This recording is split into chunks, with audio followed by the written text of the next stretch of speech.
Christian Horner has clapped back at Toto Wolff after the Mercedes team boss suggested that his rivals Red Bull are building a car to suit Max Verstappen, resulting in Sergio Perez's struggles this season.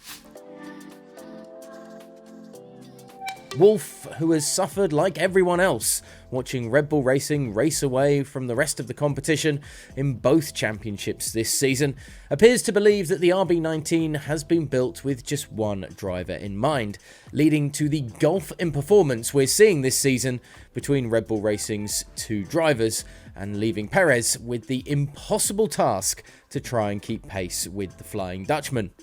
Horner, however, has been quick to rubbish such claims, believing that Wolff is merely showing his lack of understanding in how a team develop and build a race car.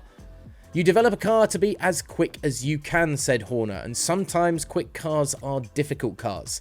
That's historically been the case, and I think that drivers adapt. But there's certainly no direction to say, oh, we tailor something to suit one specific driver. We're just trying to design and build the fastest car that we can." There is perhaps another reason why Verstappen might be ahead of the rest of the field when it comes to the 2023 season, but it wouldn't be F1 if there wasn't a little conspiracy and speculation thrown in along the way. Calling all teams for 2026. Nico Hülkenberg looks like he wants out of Haas, despite being contracted with the team for next season. The German made his return to the grid this year with the American team and is grateful to be back on the grid on a regular basis. However, according to the man himself, the prospect of a newcomer to F1 like Audi entering the sport in 2026 under the new F1 regulations is an enticing one. "It's very exciting, a German manufacturer as well," said Hülkenberg. "They are people that I've worked with and done really well with before. It all sounds really nice and good on paper. Obviously, I need to put in the good work, keep driving convincing drives to maybe have a shot there." Now, a German constructor could be tempted to go the way of, say, Alpine and bring in a German driver duo to line up under the German car giant's banner, with Hülkenberg clearly interested and somebody like Mick Schumacher just itching to get back to the regular business of racing in F1 as he sits in the wings at Mercedes.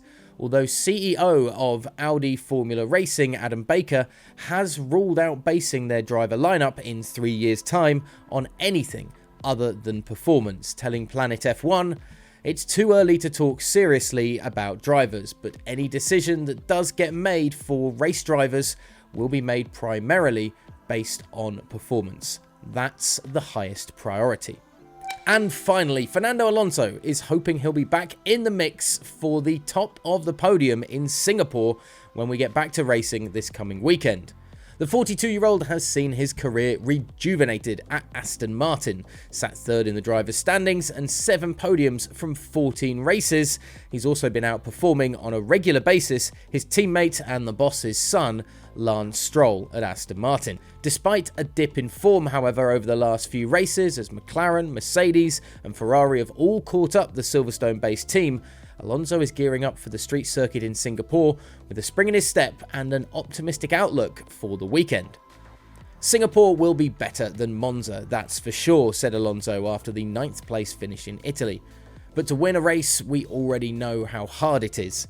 With Red Bull performing at an incredible level every Sunday, we will see if we are one of the candidates for Singapore." The Spanish driver's last win was all the way back in 2013 in Spain, but it's safe to say with Red Bull winning every race this season so far, it would be a welcome change to see another team atop the podium, especially a fan favourite driver like Alonso. Remember, you can follow all the build-up to Singapore on GPFans.com and GPFans Global across social media. Hit subscribe down below to stick with us here at the YouTube channel as we bring you everything that you need to know in F1 with our specials and news. We build up to every race of the 2023 season.